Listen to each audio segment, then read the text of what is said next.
Hello, winners, and welcome to Two for the Win with your hosts, Nick and Wil. I don't know. When it comes to these NFL games, at least college had a little sense of normalcy last week, but the NFL, again, wacky. But keeps it involved. So, but before we talk about that, please be sure to subscribe, share, and follow Two for the Win on your favorite platform. And thanks to today's sponsor, Hard Rock Bet. Please check them out in the description and set up something with Hard Rock Bet if you don't already have it. How you doing? Happy Friday, Nick. Happy Friday, Will. Happy Friday, winners.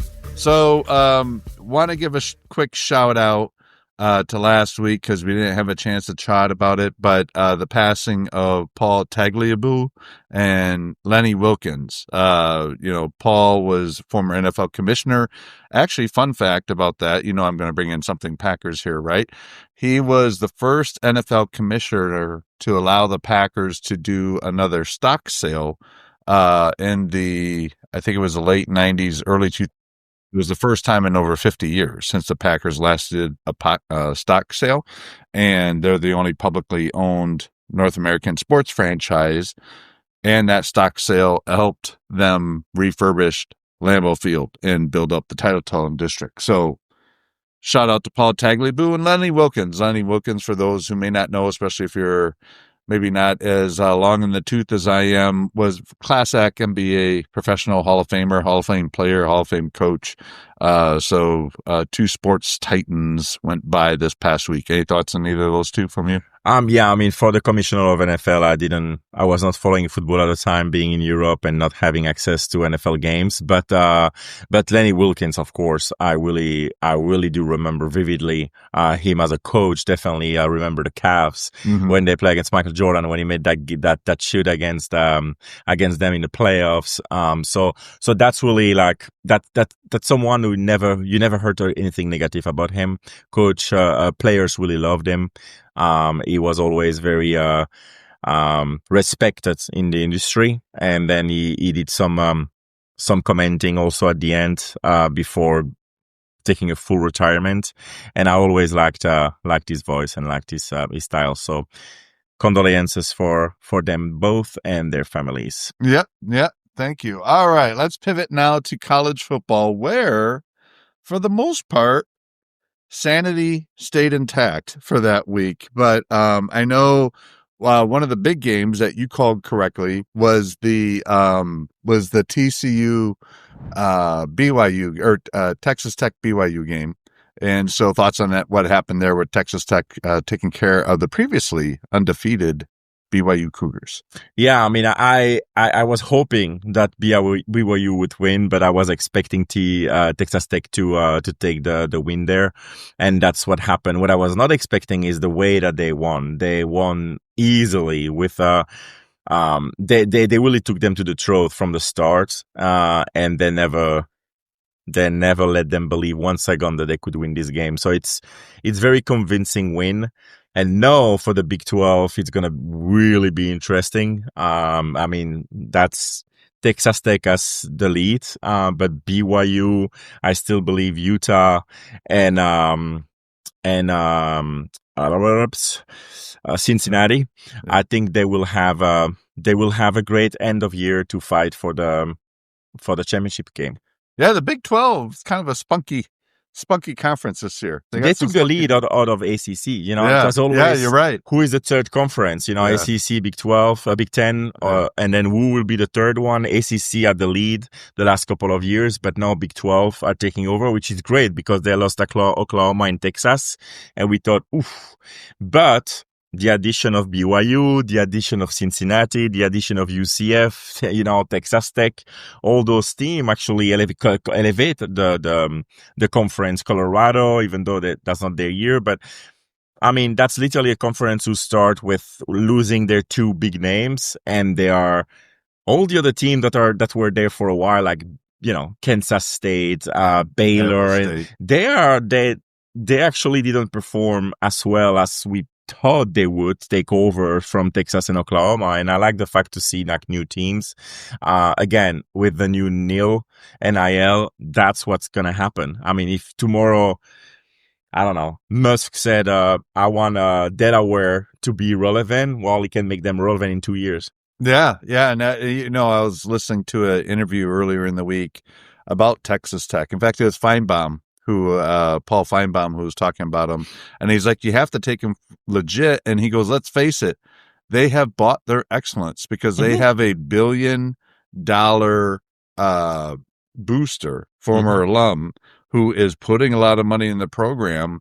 And he's like, you have to treat them legitimate because they have paid for great talent to come to that school. And you see it. And you're right. They handled BYU when I don't think people thought it'd be that lopsided on something like that. The other one where I was wrong, and I didn't pick Missouri to upset Texas A&M, but I said, they could keep it close. It wasn't. Texas A&M, I mean, I know they had a lot of close wins early, but what are your thoughts? They looked legit. I mean, it's hard to knock them, but I know as a UT person, is tough for you to say. So, being your objective self, is Texas A&M legit? Like, I find myself very, very, very objective. Mm-hmm. I still don't trust and believe in A&M. And the reason being, I don't think they have something that they are excellent at. Mm-hmm. Like they are good at pretty much everything, but they don't excel. They don't have a exceptional quarterback. They don't have a great running back, they have good ones, but nothing that you said, oof, love from Notre Dame. They don't have even a Manning or even like a top slayer from Ohio State or the guy from or Alabama. They don't have a quarterback like that. And defensively, they're good, but they are not a juggernaut like some university that you feel like defensively, like back in the day with Georgia the last 5 years, you said, ought to score anything against them, or Ohio State this year, for example. They don't have a defense like that. So they are good, but they're not great. So what's going to happen when they play against a team who has like someone who is actually overly, excellent offensively or defensively against them? And I think that Notre Dame, I still believe they should have lost this game. If the Euro play this game 10 times, they lose it 9. And who else did they really play? And that's the reason I'm not convinced by A&M at all right now, and we'll see. I mean, they can prove me wrong. The last game of the season, they play at Austin. Yeah. That's going to have huge implications. Maybe. I mean, for them, for sure. We're on the home stretch. Yeah, on the home stretch. And speaking of love of Notre Dame, that run where he spun and he basically sat on the defender, nobody touched him, he got up and ran the rest of it. He's special. The only other ranked matchup from last week was a slugfest, was Oregon going into Iowa, coming out with a 2-point victory, 18-16. Any thoughts on that one? I mean, Oregon will be there at the end, but they're not as explosive as the other past 3-4 years where they were really impressive. Yeah. So they will win mostly, but I think that once they play against a team who was something like superior, they're gonna have difficulties to win those games. And again, if they win it out, depending what's happening with Indiana and Ohio State, they still have a shot to go to the Big Ten championship game. But I think they're gonna be too short against or Indiana again or Ohio State. Yeah, no, totally hear you on that one. Normally we only talk about ranked matchups looking a week ahead, but I am kind of curious because, preseason we were both high on South Carolina. They obviously have not done well in SEC play by their record. Some of these games have been pretty tight, but South Carolina travels to Texas A&M. Texas A&M favored by 17.5. How do you see that? I think this is Carolina. The problem is not that they underperform, is the injuries. Like the middle of the first game, they lose their quarterback, which was the player, So they had to rethink their whole philosophy and strategy for the rest. And it's very hard to do that, definitely with kids. And so as soon as that quarterback, went down, it was pretty much over with South Carolina, I think, at that point, and that's the reason why they fell off. But yeah, no, Texas A&M, when you play at College Station, it's always hard because they're fun. I mean, I experienced it myself. It's impressive. Like the pressure that the fans are putting on the team or the opposite team. So I wouldn't think about an upset there for South Carolina, but I believe it's because of the fact that they are depleted with injuries. Yeah, fair enough. Notre Dame goes to Pitt. We don't talk about Pitt because it's the first time Pitt's been ranked, I think, all year, if I'm not mistaken. They're playing at Pittsburgh. Weather always could be a factor. Notre Dame is favored by 10.5. How do you see that one? I think it's going to be the one question I have. Can Pitt slow down Love? I don't think they can stop Love. I don't think no one can really stop Love. The running back, not the quarterback. But I do think that that's the key. If they can keep him at up to 100 rushing yard, I think they have a shot. Yeah. If they cannot, because that's the whole game plan for Notre Dame offensively. Give the ball to Love and let him run. Yeah. And that's gonna be could Pitt slow him down? I'm not sure. I hope yes, but I'm not sure because that's my big frustration right now with college football is the way that they rank Notre Dame. I'm like, I have no idea what they're looking at, but they win one game against the top 25 is number 22. They lost 2 games. Miami, for example, which they lost to Louisville and SMU. They lose 2 games, Miami. Notre Dame lose 2 games. One of the 2 games against Miami. Miami is ranked, 17 or so, or 18, I forgot now, and Notre Dame 9 or 10. So where's the logic? And they have no conference. It means that since they rank them in the playoff right now, they just need to win it out, and they cannot drop out. So where is the logic? Same with Texas. How come that Notre Dame is in front of Texas? It makes absolutely zero sense. Yeah, they have 1 win. Like it's ridiculous. There are some teams that you wonder what kind of picture they have, but whatever. Yeah, maybe they have. Love is the only player. Like they have a average at best quarterback.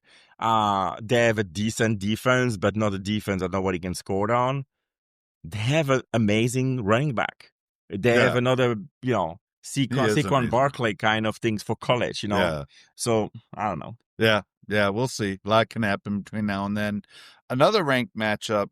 This one, I'm surprised the spread isn't more. So Oklahoma, 12th ranked, 7-2, 3-2 in the SEC, going to Alabama. Alabama is 8-1, 6-0 in the SEC. Alabama only favored by 7.5. I really feel this is a double-digit win for Alabama, just based on how they've been playing after those first couple weeks of the season. How do you see it? Yeah, it's a name thing for me. It's the name Oklahoma going to Alabama. Oklahoma 2 with the two losses, I believe, and so I think that's the reason, because I don't see it neither. I see that being a 2 touchdown kind of spread, but they have it at barely 1, a little bit more than 1. Yeah. So I would agree. I think Alabama will dominate this game. I don't see Oklahoma even worry them like they're. Yeah. And this one we'll talk about quickly because we have a big matchup to talk after this one. But number 20, Iowa's gutty performance against Oregon, but did come up short, losing by 2 points at home. Travels to USC, going to LA to play the USC Trojans, 7-2, 5-1 in the Big Ten. USC is favored by 6.5. How do you see that one? That one is a difficult one for me. I think it's a toss up, this one. Like it's really like a pickup. Sorry.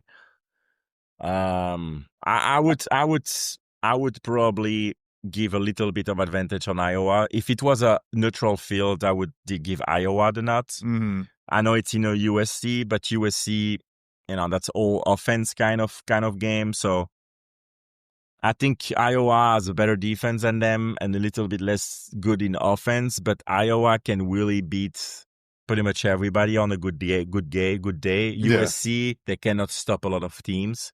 So I would think Iowa. Yeah, I was very tempted to pick Iowa for all the reasons you said. They're physical. They'll slow the pace of the game down. They just don't have the same level of athletes that USC. I don't think USC is going to blow them out, but I say USC wins by a field goal. Iowa covers, but USC wins by a field goal. Just talent will win out. They'll make a play. That'll be the difference in the game. But it won't be because of a lack of effort of Iowa. Kurt Ferentz always has them coached very well. All right. The one I know you've been chomping at a bit to talk about. Big ramifications for the 12-team playoff, especially from the team from Austin, Texas. Texas Longhorns 7-2, 4-1 in the SEC. Travel to Georgia, who's had their number, a little bit of a bugaboo. Last year, lost in the regular season, then lost in the SEC championship. Georgia 8-1, 5-1 in the SEC, has won something like 33 of the last 35 at home. Georgia favored by 6.5. All signs point to Georgia, but I got a feeling there's going to be some hook 'em horns analysis from my co-host. So, floor is yours. I will drown with the ship. I strongly believe that 4 weeks ago, I would have talked differently, but I strongly believe after the last 4 weeks, which we won one time significantly nobody can say anything about the win on the Red River rivalry against Oklahoma in Dallas, which is a neutral field game. Then we won 2 ugly overtime game away from home in SEC. So Mississippi State and Kentucky. All right. We play at home against Vanderbilt. Not a lot of fans believed in it. We won easily. I know they came back in the fourth quarter, but we still won. We never let go of the lead. We won the game. And then I believe that having that idle or bye week at this time is what we needed. Georgia are not as, unbeatable on paper as other years. I believe if it's a year for us to do something is this year. I believe if it's a year for us to do something at this time of the year is this time around. I do believe that Texas is going to be the second team to win in Georgia in 6 years after Ole Miss did it a few weeks ago. And I do believe that we will take revenge of last year losing 2 games that cost us pride because we still went to the semifinal. Yeah. But I sincerely believe that Coach Shark worked the last 10 days on his O-line. He worked the last 10 days, making sure that the tight end and the wide receiver catch balls and don't let them fall. Like, I don't know. Like, imagine it's your baby coming to you. You have to catch it. You cannot drop it.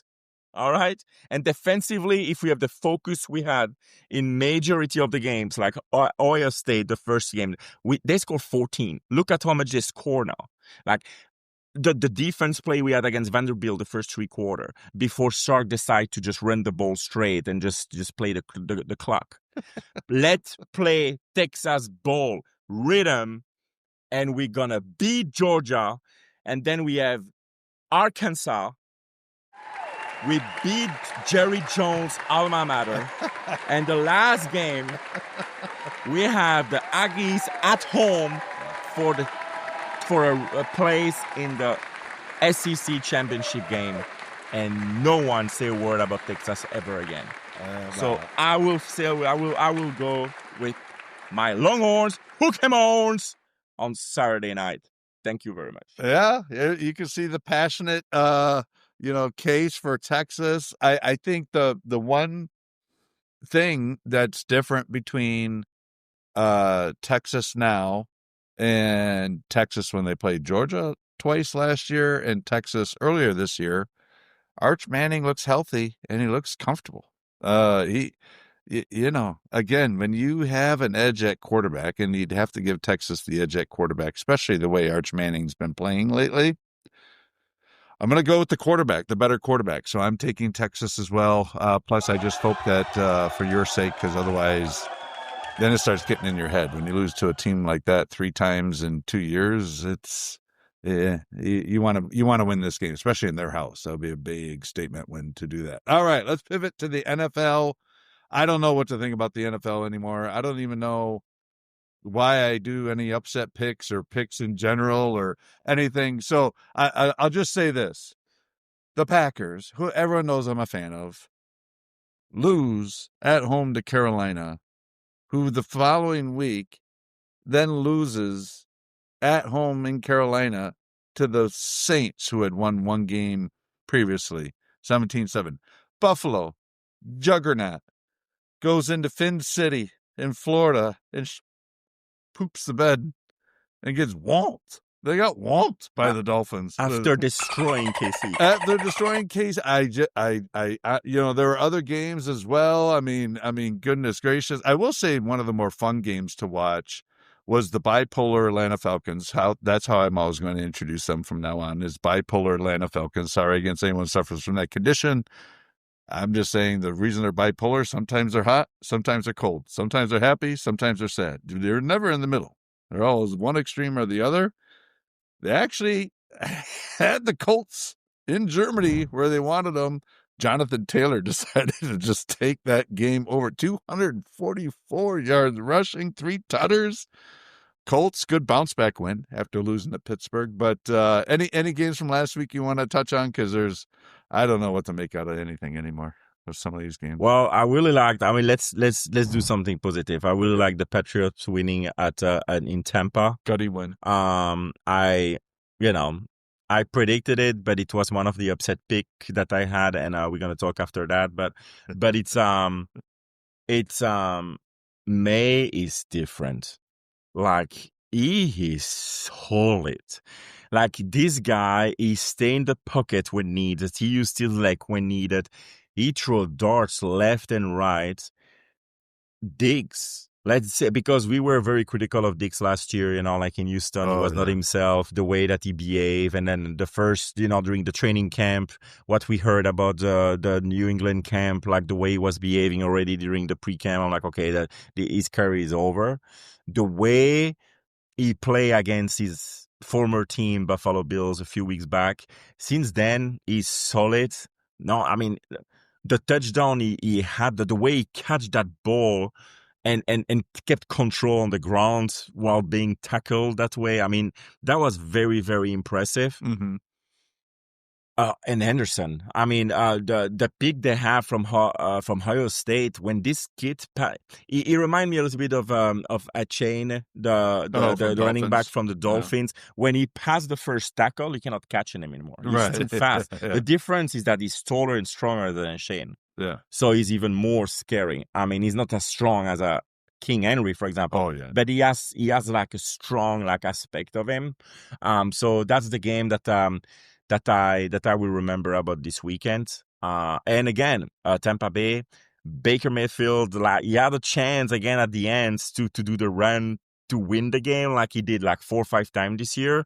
And but the defense of New England is solid. Vrabel, he's amazing coach. I mean, I know he kind of failed in Tennessee, but Tennessee who won there.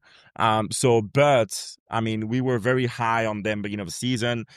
I was not expecting them to be that good that fast, but it's scary because they have the salary cap. I mean, they have the money for next year. If they get a second wide receiver, because now they play with player like Bourne and things like that, but if they get a second wide receiver, and Henry is doing amazing as tight end, but it was really not someone that we thought about. My goodness. Because defensively they are... Okay, one more. Seattle. 28-0, 4 minutes in the second quarter. They were 28-0. 2 defensive touchdown of Lawrence ex-Cowboys. Yeah. And then Chardonnay, impressive team. They are really connecting on every level. And Darnold didn't have to do much. That's my quarterback on one of my fantasy league, and he scored 4.5 points, but they won 44-22. So he didn't need to push nothing. He doesn't force nothing, but when he needs to do something, he's making that happen. I really think that Seattle are ultra overly oppressive. So I'm very concerned for some team in that conference, but we'll see.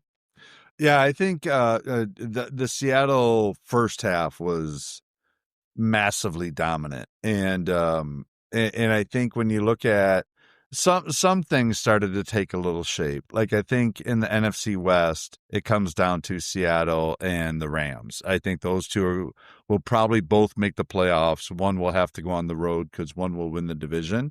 But you did start to see a little bit of the cream rise to the top a little bit. I thought the Patriots solidified that they were legit. I thought I thought some of the scattered stuff that it just coach killing type moves. Some of them inflicted by coaches, some by players. That Browns guy who had the defensive offside when they were just sitting there on fourth down, you knew they were going to punt, and then that offside gave them the first down, and that ran out the clock. So shout out to our production main man Vince, because the Jets won in honor of Nick Mangold, who also passed a week before. So I know that was weighing in their mind, or 2 weeks ago it might have been. But either way, good win by the Jets. That was a coach killer type penalty for the Browns. Kevin Stefanski, I don't know if he makes it. I think Dable cost the Giants. Now, granted, Jackson Dart had a concussion, got knocked out. Bears again come down from being down double digits in the fourth quarter. And in the last 5 minutes, the last 2 weeks, score a couple touchdowns to win. You can't usually play long into January and February playing that way, but you got a win's a win, and you got to give them the credit for it. I was disappointed with my 2 upset picks. So I kind of feel conflicted because I'm upset. I lost my upset pick with the Vikings, but I'm happy the Vikings also lost because I am a little starting to worry about the Ravens. Like, they sneakily have won 3 in a row. That division is not uber crazy because Cincinnati has no defense. Cleveland can't get out of their own way. Pittsburgh, you never know. I mean, Rodgers is a 42-year-old quarterback. When that cold starts to hits the bones a little different. He might be. I'm not saying the Ravens are going to be a juggernaut, but if they win the division at 9-8, nobody wants to play the Ravens in the playoffs because anything can happen in one game. And I was also disappointed with the Jaguars. What in the world? They're up 29-10 in the fourth quarter. They lose 36-29. Trevor Lawrence, to me, I'm going to say it now, he's a bust as a number 1 pick. I'm not saying he's not a okay starter. He's an okay start. But when you're the number 1 pick and as highly touted as he was coming off national championships in Clemson, I know he's had different offensive coordinators. I know he's had different head coaches. Talent overcomes that stuff. Michael Jordan had 3 different head coaches. He was never not excellent. Trevor Lawrence, cut your hair and man up. Like, enough of this stuff. I'm done with him as a quarterback. All right. Anyway, so that's my rant about my upset picks. They both cost it to me, so I'm probably being a little more harsh. But Trevor Lawrence, whenever you need him to make a play in the fourth quarter, I just never see it when they're down. So, on another hand, one of your hosts had 1 upset picks right. We already talked about. Yeah, we're going to lead into that. I was going to give you your kudos. It's so good. It's so good. No worry. It's Tampa Bay Buccaneers who lost at home while being favorites to the Patriots. So I was very happy. I was expecting the second pick to be also good, and that looked good for a while. But again, the Browns, when that dude jumped at the 4th and 6 in the midfield with 2 minutes to go, I jumped. I'm like, what the hell? This guy needs to take to take the bus home. Like literally, Yeah. he cannot go Yeah. in flight. He cannot go fly home Like with the Jimmy team. Johnson used to say, no dinner. You Ah, get no no, no, dinner. no, no. This guy needs to fly commercial. I don't care. Like, but how stupid can you be? You know, there is no way on earth they're gonna run this.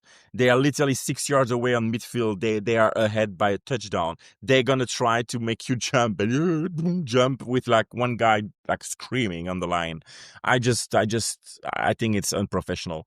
But anyway, it's a loss. So 1 out of 2. Will lost both picks. So for this week, upset picks, I'm happy to have the You honor. have the honors, and we're 1 week past the midway point now in the NFL season, and we're tied 7-7 on the upset pick. So, who's going to perform down the stretch, my friend? You have the honors. Kick us off with your first upset pick. Thank you so much. My first upset pick will be the Sunday night game. So when we have the Eagles playing at home against the Lions, the Eagles are favorites at the time of the recording, and I believe the Lions are a more complete team, and that's a showdown, like an insane showdown. I don't believe the Eagles can stop the run, and the way that Gibbs and Montgomery are running the ball, the way that things are functioning right now, I do believe that, and defensively, the Lions, I think they can slow down the offense of the Eagles. So for those reasons, I'm picking the Lions as my first upset pick to win in brotherly love. Yeah, the city of brotherly love. I really like that pick, and I like Dan Campbell calling plays for Detroit's offense. Yeah. So I think that also gives them an edge, because the difference is Detroit can beat you passing or running. Philadelphia can really only beat you running. So if you can contain the running, I'm not saying Jalen Hurts can't throw when, he's had games where he's thrown well. I'm just saying Detroit consistently can beat you either way. Philly typically can only beat you one way. So I would rather take the team that has both ways. So good pick. I think that'll be a successful one. For me, Mile High, baby. Let's get those horses. The Chiefs are going to come into Denver. Mile High is probably going to be snowing. If not, it's definitely going to be cold. Sean Payton always has some wonky play that he'll do against a big matchup that'll be perfectly timed that can swing the game. I think the Broncos really start to put a little fear into Chiefs Nation, because you got the Broncos, you got the Chargers. Chiefs, if they lose, will be 500, 5-5. So give me the Broncos. The Chiefs are favored by 3.5. I think that's a slap in the face to Denver playing at home. That line, take the Broncos to cover that, and I'm picking them obviously to win outright. Their defense is legit, and their offense is good, and they can run the ball. And I think that's how you can get the Chiefs. You can get the run pass up first line. You'll be all right. It's a must win. It's a must win for the Chiefs, because they cannot win the division by losing that game. And the reason why the spread is the way it is probably because of the way that Denver are playing first halves usually. Yeah. So they cannot afford to be down 2-3 touchdowns against the Chiefs. So they really need to do a better job. But it's a great pick. Thank you. Yeah, and the other one is right now probably outside of Detroit, the two NFC Goliaths, with the Seahawks traveling to the Rams. Rams are at home. Rams are favored at 2.5. Both teams are 7-2. Seattle has that swagger. They're undefeated on the road. They actually have played better on the road than what they have at home in terms of the record. Teams that can win on the road in big games generally have a few things in common. They don't make a lot of mistakes. They don't turn the ball over. They play great defense, and they can run.